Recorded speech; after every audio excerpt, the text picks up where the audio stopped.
630장 진리와 생명 되신 주.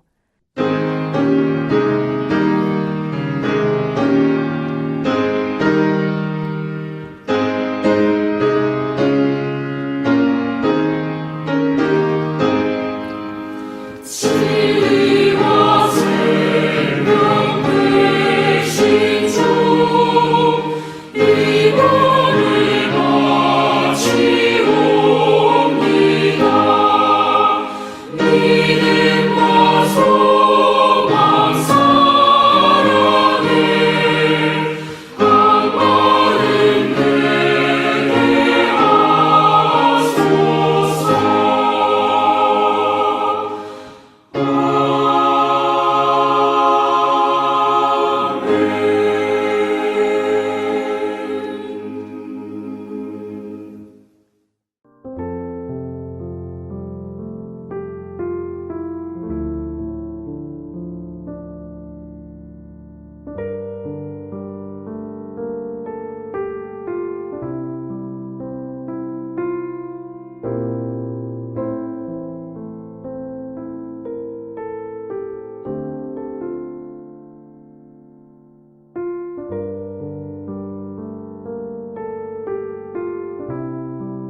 할렐루야, 반갑습니다. 12월 셋째 주일 말씀 전하도록 하겠습니다.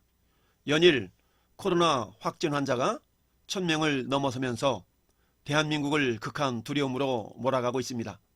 선진국들마다 코로나 백신을 들여와서 접종을 시작했다는 소식이 전해질 때마다 우리나라는 언제쯤이나 가능할까 하는 궁금증을 자아냅니다.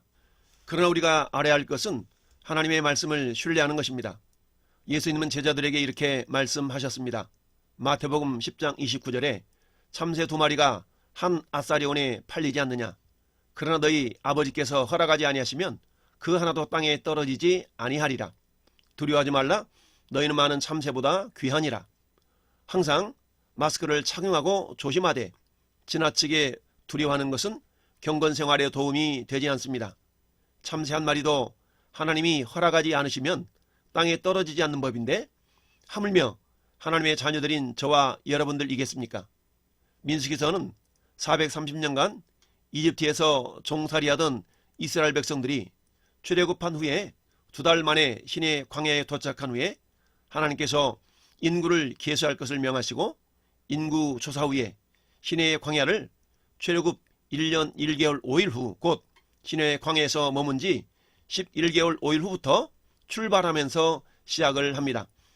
그리고 광야 40여 년 동안 광야에서 어떻게 행진했고 무슨 일이 있었는가를 기록한 책입니다.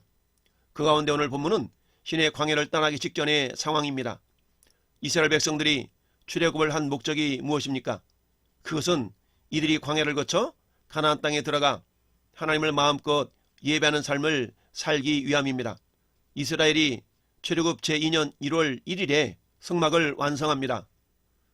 완성된 성막을 하나님께 봉헌하자 불기둥과 구름기둥이 성막을 덮는가 하면 이후 계속해서 이스라엘 백성들을 인도하셨음을 기술하고 있습니다. 사실 하나님께서는 출애굽 직후부터 당신께서 이스라엘과 함께 하심을 가시적으로 볼 수 있도록 낮에는 구름기둥, 밤에는 불기둥이라는 임재의 상징적 매체를 통해서 그들을 인도하셨습니다. 출애굽기 13장 21절 말씀에 여호와께서 그들 앞에서 가시며 낮에는 구름기둥으로 그들의 길을 인도하시고 밤에는 불기둥을 그들에게 비추사 낮이나 밤이나 진행하게 하시니 낮에는 구름기둥, 밤에는 불기둥이 백성 앞에서 떠나지 아니하니라 라고 말씀합니다. 그럼에도 불구하고 구름기둥과 불기둥이 성막 임재와 백성들의 인도 사실을 여기서 다시 한번 언급한 것은 지금까지 이스라엘 민족을 지켜주고 인도하신 하나님께서 또한 본격적인 가나안 행군에서도 그들과 동행하시며 인도하셨음을 보여주기 위한 것입니다. 그래서 오늘 말씀의 제목을 따라합시다. 하나님을 따라갑시다. 네, 그렇습니다. 우리는 하나님을 따라가야 합니다. 왜냐하면 그래야 가나안 땅에 들어가서 하나님이 주시는 안식을 누릴 수 있기 때문입니다. 가나안 땅은 영원한 천국의 모형입니다. 그래서 우리가 하나님을 따라가야 영원한 천국에서 안식을 누리는 주인공이 됩니다. 따라서 오늘 본문을 통해서 우리는 하나님이 어떤 분인가를 먼저 생각해 보아야 합니다. 오늘 본문에는 우리는 하나님은 복을 주시는 분입니다 라는 것을 생각해 볼 수 있어야 합니다. 다시 한번 고백합시다. 하나님은 복을 주시는 분입니다. 그렇습니다. 하나님은 복을 주시는 분입니다. 성경이 말씀하는 복의 개념과 세상에서 말하는 복의 개념이 사뭇 다른 것을 여러 번 말씀드렸습니다. 그렇다면 첫째, 복이 무엇이라고 했나요? 그것은 생명에 대한 권리라고 말씀드렸습니다. 민수기 6장 24절에 여호와는 내게 복을 주시고 너를 지키기를 원하며 라고 말씀합니다. 이처럼 하나님은 자기 백성에게 복 주시기를 원하시는 분인 것을 말씀하고 있습니다. 모세는 형 아론 대제사장에게 백성을 축복하라고 하나님의 말씀을 전해 주었습니다. 그러면 아론과 그 아들들이 이스라엘 백성들을 향해서 축복을 하고 하나님께서 복을 주시겠다라는 것입니다. 하나님이 세우신 질서인 것입니다. 둘째, 복은 축복을 통해서 옵니다. 하나님께서 모세에게 말씀하신 것은 이미 아브라함이나 이삭 그리고 야곱을 통해 언약하신 말씀입니다. 민수기 6장 27절 말씀에 그들은 이같이 내 이름으로 이스라엘 자손에게 축복할지니 내가 그들에게 복을 주리라 라고 말씀합니다. 창세기 27장 36절에서도 에서가 이르되 그의 이름을 야곱이라 함이 합당하지 아니하나이까. 그가 나를 속임이 이번이 두 번째입니다. 전에는 나의 장자의 명분을 빼앗고 이제는 내 복을 빼앗았나이다. 또 이르되 아버지께서 나를 위하여 빌 복을 남기지 아니하셨나이까 라고 형 에서의 장자권을 팥죽 한 그릇에 산 야곱이 아버지 이삭에게 축복을 받아버린 것입니다. 그러자 에서는 아버지로부터 받을 축복의 기회를 놓치고만 것이지요. 그 당시에 장자는 아버지로부터 축복을 이어받을 수 있는 엄청난 권세가 있었음에도 불구하고 그 장자의 명분을 가볍게 여겼던 것입니다. 동생 야곱에게 장자의 명분을 팔아버린 형 에서는 축복의 법칙을 알지 못한 자였습니다. 그래서 성경은 이 모습을 이렇게 표현합니다. 창세기 25장 34절에 야곱이 떡과 팥죽을 에서에게 주매 에서가 먹으며 마시고 일어나 갔으니 에서가 장자의 명분을 가볍게 여김이었더라. 이 말씀을 히브리 기자는 히브리서 12장 16절에 음행하는 자와 혹 한 그릇 음식을 위하여 장자의 명분을 판 에서와 같이 망령된 자가 없도록 살피라 라고 말씀하고 있습니다. 장자의 명분을 가볍게 여긴 에서를 망령된 자라고 성경은 말씀하고 있습니다. 에서에 비해서 야곱은 조금 약삭빠르기는 하지만 장자의 복을 아는 자였습니다. 그래서 아버지 이삭으로부터 축복을 받아내기 위해서는 장자의 명분이 필요했던 것이죠. 세 번째 복은 직분과 명령과 허락을 통해서 주어집니다. 여러분, 일반적으로 사장이라는 직분이 대리나 과장보다 연봉이 많습니다. 이것을 이상하게 여기는 사람은 거의 없습니다. 단지 사장이 사장으로서 역할도 못하면서 그 연봉을 받는다면 문제가 되는 것이죠. 마찬가지로 우리에게 주어진 직분이라는 것도 매우 중요함을 우리는 깨달아야 합니다. 골로새서 1장 25절에 내가 교회 일꾼 된 것은 하나님이 너희를 위하여 내게 주신 직분을 따라 하나님의 말씀을 이루려 함이니라 라고 말씀합니다. 즉 직분을 통하여서 하나님의 말씀을 이루어 드리는 것입니다. 고린도후서 3장 7절에도 돌에 써서 새긴 죽게 하는 율법의 조문의 직분도 영광이 있어서 이스라엘 자손들은 모세의 얼굴에 없어질 영광 때문에도 그 얼굴을 주목하지 못하였거든 하물며 영의 직분은 더욱 영광이 있지 아니하겠느냐라고 말씀합니다. 뿐만 아니라 디모데전서 3장 13절에도 집사의 직분을 잘한 자들은 아름다운 지위와 그리스도 예수 안에 있는 믿음의 큰 담력을 얻느니라 라고 말씀합니다. 그래서 직분을 귀중히 여길 수 있어야 합니다. 23절 말씀에는 가난을 향해 가는 과정의 삶은 행진과 멈춤의 연속인데 그 과정에는 여호와의 직임 곧 하나님께서 받은 직분을 지키는 삶이 반드시 필요하다라고 말씀하고 있습니다. 오늘 23절에 곧 그들이 여호와의 명령을 따라 진을 치며 여호와의 명령을 따라 행진하고 또 모세를 통하여 이르신 여호와의 명령을 따라 여호와의 직임을 지켰다라고 말씀하고 있습니다. 또한 직분을 이룸에 있어서는 반드시 필요한 것이 하나님의 명령이지요. 그 명령을 직분을 가지고 순종하는 자와 직분 없이 순종하는 자에게는 생명의 차이가 있는 것입니다. 그리고 직분과 하나님의 명령 없이도 성령의 감동에 따라 심고 거둠의 법칙에 의해서 심고자 하는 마음을 허락받는 것을 통해서도 복을 받습니다. 창세기 28장 4절에 아브라함에게 허락하신 복을 내게 주시되 너와 함께 내 자손에게도 주사 하나님이 아브라함에게 주신 땅 곧 내가 거류한 땅을 내가 차지하게 하시기를 원하노라 라고 하나님께서 야곱에게 주신 약속의 말씀입니다. 즉 하나님은 이미 야곱의 할아버지 아브라함에게 허락하셨던 그 복을 야곱에게도 주기를 원하신다라고 말씀하고 있는 것입니다. 마가복음 5장 37절에도 예수님이 회당장 외딸의 죽음을 보시고 베드로와 야고보와 그리고 요한 외에 아무도 따라옴을 허락하지 아니했다라고 말씀합니다. 즉 예수님께서 죽은 자를 살리는 생명 현장에 베드로, 요한, 야고보 주님의 수제자들만을 동행하셨다라는 사실에 의미가 있다는 것을 생각해 보아야 합니다. 다시 한번 고백합시다.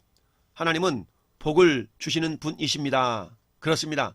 하나님은 복을 주시는 분. 우리가 복 받기를 원한다면 다 같이 아멘 합시다. 아멘.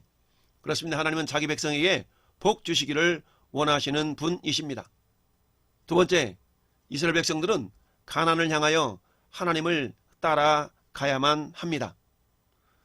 하나님이 길이요 진리요 생명이시기 때문이죠. 하나님은 광야에서 길을 내시는 분이기 때문입니다. 이사야 43장 19절에 보라 내가 새해를 행하리니 이제 나타날 것이라 너희가 그것을 알지 못하겠느냐 반드시 내가 광야의 길을 사막의 강을 내리라. 그렇다면 어떻게 하나님을 따라가야 할까요? 오늘 말씀을 통해서 확인해 보도록 하겠습니다. 첫째, 성전을 바라보아야 합니다.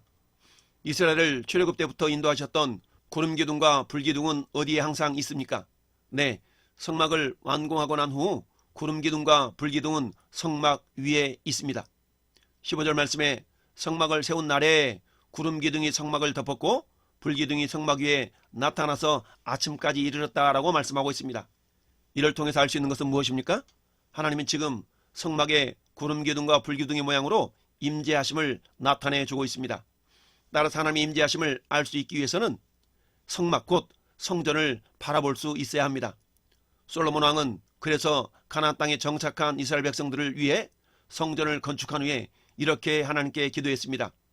열왕기상 8장 29절에 주께서 전에 말씀하시기를 내 이름이 거기 있으리라 하신 곳 이 성전을 향하여 주의 눈이 주야로 보시오며 주의 종이 이곳을 향하여 비는 기도를 들으시옵소서라고 기도하고 있습니다. 또한 다니엘도 바벨론 포로로 끌려가서도 여전히 예루살렘 성전을 향하여 기도하였다라고 성경은 말씀하고 있습니다. 다니엘 6장 10절에 다니엘이 조세에 왕의 도장이 찍힌 것을 알고도 자기 집에 돌아가서는 윗방에 올라가 예루살렘으로 향한 창문을 열고 전에 하던 대로 하루 3번씩 무릎을 꿇고 기도하며 그의 하나님께 감사했다라고 말씀합니다. 예수님도 성전에서 사람들에게 말씀을 가르치시곤 했습니다. 누가복음 19장 47절에 예수께서 날마다 성전에서 가르치시니 그렇습니다. 그런데 오늘날은 우리의 몸이 성전입니다. 왜냐하면 예수 그리스도를 구주로 믿고 사는 저와 여러분들에게는 성령님이 우리 몸을 거처 삼아서 동행해 주시고 있기 때문입니다. 사랑하는 성도 여러분, 성전에 있는 구름 기둥과 불 기둥을 보는 눈이 열릴 수 있기를 축복합니다. 두 번째, 성전의 구름 기둥을 보아야 합니다. 우리가 하나님을 바라본다는 것은 성전의 구름 기둥을 보는 것과 같습니다. 광야에서 완공된 성막에는 항상 하나님께서 불기둥과 구름 기둥의 모양으로 밤이고 낮이고 임재해 계셨습니다. 이는 오늘날 성령께서 우리와 함께 하시면서 우리를 떠나지 않고 버리지 않으신다는 약속의 말씀과 같은 의미입니다. 고린도전서 3장 16절에 너희는 너희가 하나님의 성전인 것과 하나님의 성령이 너희 안에 계시는 것을 알지 못하느냐. 히브리서 13장 5절에는 그가 친히 말씀하시기를 내가 결코 너희를 버리지 아니하고 너희를 떠나지 아니하리라 하셨느니라 라고 말씀합니다. 하나님의 임재가 구름기둥과 불기둥으로 나타나는데 이는 무엇을 의미합니까? 사람의 시선이 성전을 향할 때 보일 수 있도록 하시는 하나님의 배려 곧 사랑인데요. 오늘날에는 우리의 몸이 성전입니다. 그렇다면 우리에게 있는 구름이 무엇일까요?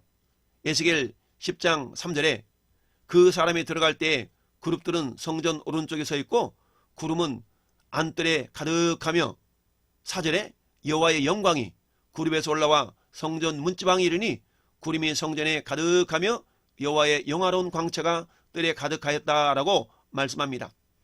하나님의 영광을 보여주는 방편으로 구름이 사용되고 있다는 것을 말씀해 줍니다. 오늘날에는 하나님이 나와 함께하고 있다는 것을 어떻게 알 수 있을까요? 마태복음 17장 1절에는 엿새 후에 예수께서 베드로와 야고보와 그 형제 요한을 데리시고 따로 높은 산에 올라가셨더니 말할 때 호련히 빛난 구름이 그들을 덮으며 라고 말씀하고 있습니다. 예수께서 왜 베드로, 요한, 야고보만 데리고 높은 산에 올라가셨을까요? 그것은 예수님을 하나님의 아들로 믿고 그의 말을 청종하라는 것인데요. 하나님은 구름 가운데서 빛난 구름의 형상으로 임재하셨습니다. 제자들과 예수님은 높은 산에 기도하러 올라가신 것입니다.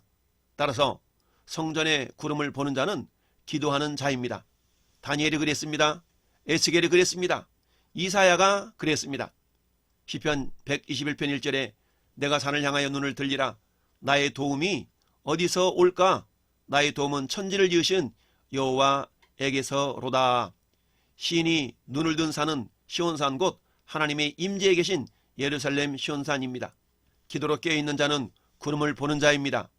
구름의 움직임에 따라서 이스라엘 백성들이 움직였듯이 성도는 기도 응답에 따라서 움직이는 자들이 되어야 합니다. 계시록 2장 1절은 에베소 교회의 사자에게 편지하라. 오른손에 있는 7뼈를 붙잡고 7 금촛대 사이를 거니시는 이가 이르시되 라고 말씀합니다. 예수님은 지금도 영으로 금촛대 사이를 거닐고 계십니다. 금촛대는 교회를 의미합니다. 교회는 곧 성도들입니다. 예수님은 지금도 기도하는 성도들 사이를 왕래하고 계십니다. 왜요? 우리의 기도를 들으시고 그것을 성취해 가시기 위함입니다. 예레미야 선지자를 통해서 이것을 말씀해 주셨습니다. 예레미야 33장 2절에 이를 행하시는 여호와 그것을 만들어 성취하는 여호와 그 이름을 여호와라는 이가 이같이 이르시도다. 너는 내게 부르시지라. 내가 내게 응답하겠고 내가 알지 못하는 크고 은밀한 일을 내게 보이리라. 우리가 기도할 때 우리 예수님이 그 기도를 들으시고 일을 하신다라는 의미입니다. 오늘도 성전의 구름을 보는 자는 기도하는 자라는 사실을 알 수 있기를 바랍니다. 세 번째, 성전의 불기둥을 보아야 합니다. 시선이 성전을 향할 때 구름기둥, 불기둥을 볼 수 있다고 했습니다. 그런데 그 성전이 곧 우리의 몸이라고 예수님은 말씀하십니다. 그렇다면 성전의 불기둥을 본다는 것은 무엇입니까? 밤에는 불기둥을 통해서 하나님의 임재를 멀리서도 알아볼 수 있었습니다. 모세는 시내산 가시떨기에 붙어있는 불을 보았습니다. 그 불은 하나님의 임재하심이었습니다. 예레미야 5장 14절에 그러므로 만군의 하나님 여호와께서 이와 같이 말씀하시니라. 너희가 이 말을 하였은즉 볼지어다 내가 내 입에 있는 나의 말을 불이 되게 하고 이 백성을 나무가 되게 하여 불사르리라 라고 말씀합니다. 또한 예레미야 20장 9절에도 내가 다시는 여호와를 선포하지 아니하며 그의 이름으로 말하지 아니하리라 하면 나의 마음이 불붙는 것 같아서 골수에 사무치니 답답하여 견딜 수가 없나이다. 말씀으로 충만한 사람은 마음이 불이 붙게 됩니다. 예레미야 23장 29절에도 여호와의 말씀이니라 내 말이 불같지 아니하냐 바위를 쳐서 부서뜨리는 방망이 같지 아니하냐라고 말씀합니다. 하나님의 말씀은 곧 불이요 방망이입니다. 사랑하는 성도 여러분, 여러분이 의지하고 따라야 할 말씀의 불이 여러분 안에 있습니까? 모세가 가시떨기에서 보았던 하나님의 임재는 곧 말씀으로 나와 함께 하시는 하나님을 체험하는 것과 같습니다. 말씀으로 충만하면 마음이 뜨거워집니다. 누가복음 24장 32절에 그들이 서로 말하되 길에서 우리에게 말씀하시고 우리에게 성경을 풀어주실 때에 우리 속에서 마음이 뜨겁지 아니하더냐 하고 엠마오로 가던 두 제자에게 부활하신 예수님이 나타나셔서 복음을 설명해 주셨습니다. 육신의 눈으로는 예수님을 알아보지 못했는데 불같은 말씀이 제자들의 마음을 뜨겁게 만드신 것입니다. 말씀은 곧 하나님이십니다. 오순절 마가 다락방에서 오순절에 기도하다가 성령의 불을 받은 사건이 사도행전 2장에 나타나 있습니다. 성령은 말씀과 기도가 없이 역사하지 않는 분이십니다. 우리는 이처럼 성전을 바라보는 것은 성전 중심, 곧 교회 중심의 신앙생활을 하라는 것입니다. 성전된 우리의 몸 한 사람 한 사람이 모여서 교회를 이룹니다. 이스라엘 공동체를 가나안까지 인도하셨던 하나님은 불기둥과 구름기둥의 모습으로 이스라엘 백성들과 동행하셨습니다. 이는 이스라엘 백성들의 기도와 말씀의 순종을 통해서 인도하셨다는 것입니다. 오늘을 사는 저와 여러분들도 마찬가지입니다. 성전인 저와 여러분들 안에는 이미 성령님이 내주에 계십니다. 우리가 천국에 갈 때까지 우리를 떠나지 아니하며 버리지 않습니다. 우리와 동행하십니다. 그렇다면 하나님과 동행한다는 것은 무엇을 말합니까? 그것은 곧 말씀과 기도로 깨어있음을 의미합니다. 그 말씀의 복종과 순종을 통해서 생명을 공급받는다는 것을 의미합니다. 18절부터 20절 사이에는 구름이 머물면 이스라엘 사람들도 머물고 구름이 움직이면 이스라엘 사람들도 움직이며 가나안을 향하여 나아갔다라고 설명하고 있습니다. 그런데 가나안 땅을 향해 나아가는 조건이 두 가지밖에 없습니다. 첫째는 구름이 머무는 날이 적을 때입니다. 오늘 본문 20절에 혹시 구름이 성막 위에 머무는 날이 적을 때에도 그들이 다만 여호와의 명령을 따라 진영에 머물고 여호와의 명령을 따라 행진하였으며 라고 말씀합니다. 이때는 성막을 개켜서 술에 싣고 혹은 어깨에 매는 과정이 빈번했을 수 있습니다. 그럼에도 불구하고 이스라엘 백성들은 원망이나 불평하지 않고 말씀을 신뢰하며 가나안을 향하여 말씀을 표대 삼아서 나아갔습니다. 이러한 빈번한 움직임에는 그래서 열심과 성실함이 요구됩니다. 하나님을 신뢰할 수 없다면 열심과 성실함이 나타날 수가 없습니다. 오늘날에는 예수 그리스도를 표대 삼아서 나아가야 합니다. 예수님의 말씀을 표대 삼아야 합니다. 빌립보 3장 14절에 표대를 향하여 그리스도 예수 안에서 하나님이 위에서 부르신 부름의 상을 위하여 달려가노라 라고 사도 바울은 고백합니다. 또한 히브리 기자는 히브리서 12장 2절에 믿음의 주요 또 온전하게 하시는 이인 예수를 바라보자 라고 말씀하고 있습니다.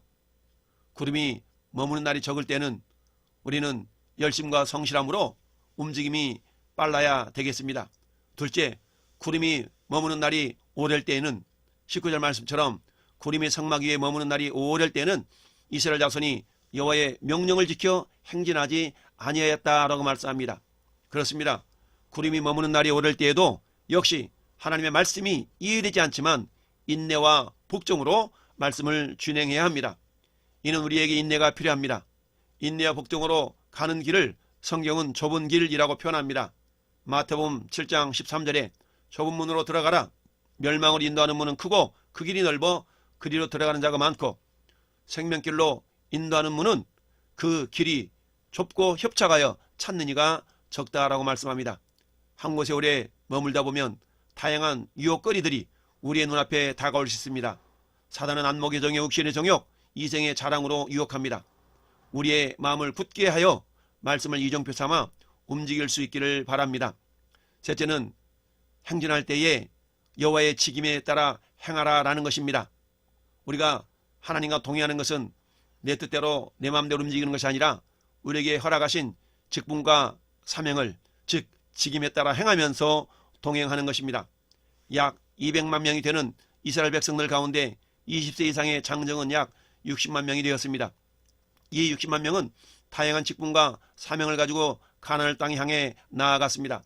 23절 말씀에 또 모세를 통하여 이르신 여호와의 명령을 따라 여호와의 직임을 지켰다라고 말씀하고 있습니다. 이스라엘은 군대를 이루어 1000부장, 100부장, 50부장, 10부장 등 다양한 직분과 사명으로 무장하여 가나안 땅을 향해 나아갔습니다. 사랑하는 성도 여러분, 우리는 영원한 가나안을 향하여 나아가는 자들입니다. 그곳에는 영원한 안식이 있습니다. 그 안식은 주님 안에서만 맛볼 수가 있습니다. 각자에게 맡겨진 직임, 즉 직분을 감당하기 위해서는 절대적으로 필요한 것이 충성됨입니다. 시편 101편 6절은 내 눈이 이 땅에 충성된 자를 살펴 나와 함께 살게 하리니 완전한 길에 행하는 자가 나를 따르리로다 라고 말씀합니다. 마태복음 25장 달란트 비유에 있어서도 우리 주님의 칭찬은 충성하는 자에게 칭찬이 있는 것을 보게 됩니다. 고린도전서 4장 1절 2절은 사람이 마땅히 우리를 그리스도의 일꾼이요 하나님의 비밀을 맡은 자로 여길지어다 그리고 맡은 자들에게 구할 것은 충성이니라 라고 말씀합니다. 그렇습니다. 우리는 하나님의 비밀을 맡은 자들로서 충성됨이 있어야 되겠습니다. 이 땅에서 충성한 자들에게 가나안 땅에 안식이 있는 것처럼 영원한 천국의 안식을 누릴 수가 있습니다. 예수님은 지금도 우리를 이 안식으로 초대하고 있습니다. 마태복음 11장 28절에 수고하고 무거운 짐진 자들아 다 내게로 오라. 내가 너희를 쉬게 하리라. 나는 마음이 오냐고 겸손하니 나의 멍에를 메고 내게 배우라. 그래야면 너희 마음이 쉼을 얻으리니 이는 내 멍에는 쉽고 내 짐은 가벼움이니라 라고 말씀합니다. 이 초대에 당당하게 감사함으로 누가 응할 수 있겠습니까? 맡은 일에 충성하는 자들입니다. 히브리 기자는 히브리서 3장 18절에 이렇게 말씀합니다. 또 하나님이 누구에게 명하사 그의 안식에 들어오지 못하리라 하셨느냐? 곧 순종하지 아니하던 자들에게가 아니냐? 이러보건대 그들이 믿지 아니함으로 능히 들어가지 못한지라 라고 말씀합니다. 사랑하는 성도 여러분, 교회 중심, 기도 중심, 말씀 중심의 삶으로 하나님을 바라볼 수 있기를 바랍니다. 우리 안에 계신 성령의 인도하심 따라서 때로는 열심과 성실함으로 혹은 인내와 복종으로 주님의 가라면 가고 멈추라면 멈추는 그런 가운데 우리에게 맡겨진 그 직분과 사명을 따라서 우리는 영원한 천국, 영원한 가나안 땅을 향하여 나아가는 자들입니다. 이스라엘 백성들이 그들에게도 주어졌던 직분과 사명을 따라서 눈에 보이는 육신의 가나안 땅을 나아갔던 것처럼 저나 여러분들은 이제 영원한 천국, 영원한 가나안 땅을 향하여서 믿음을 가지고 한 걸음 한 걸음 나아가는 자들이 되어야 됩니다. 영원한 가나안 천국에 이르는 동안 우리에게 맡기는 직분과 사명을 충성스럽게 감당하여 주님이 주시는 복을 받아 누리며 영원한 안식을 사모하는 우리 모든 성도들이 되시기를 예수님의 이름으로 축원을 드립니다. 아멘.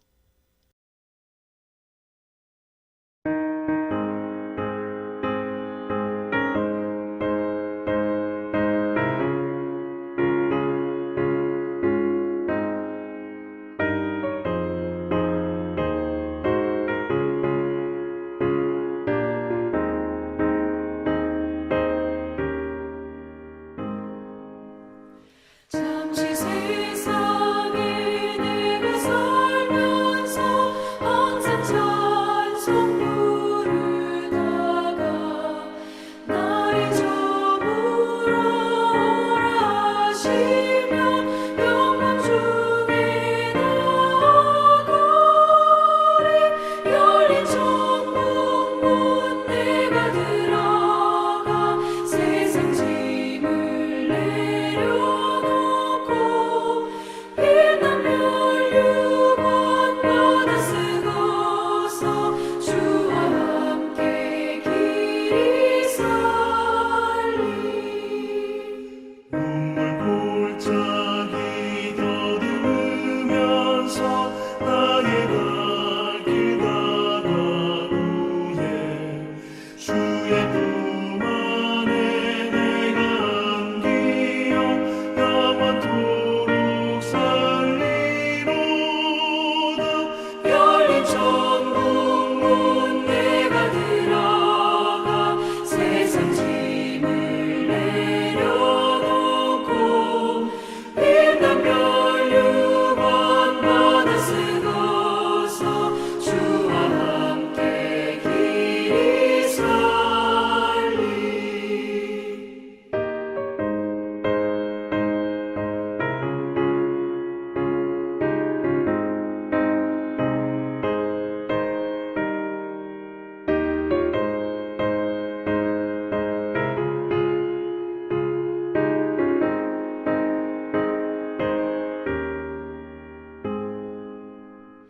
나의 가는 길 멀고 험하며 산은 높고 걸음 깊어 고난 나의 멈출 곳 없어도 복된 날이 밝아오리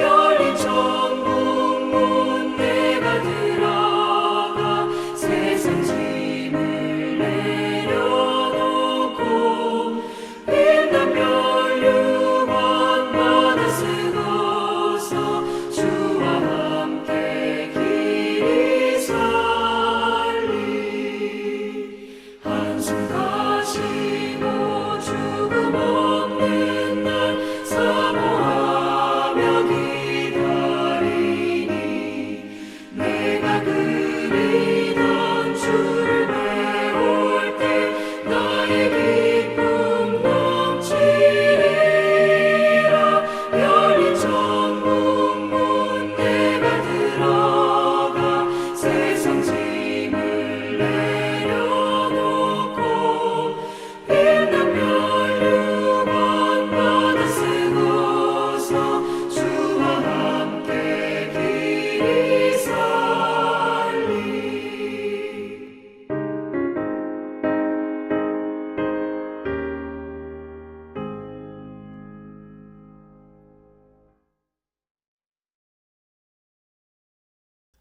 이제는 길이요 진리요 생명이신 우리 구주 예수 그리스도의 은혜와 복 주시기를 원하시는 아버지 하나님의 크신 사랑하심과 말씀과 기도로 우리와 동행하시는 성령님의 내주교통 감화 없는 역사하심이 영원한 가나안을 향하여 하나님을 따라가는 우리 모든 성도들 머리 위에와 이 나라의 민족 위에 영원토록 함께 있을지어다.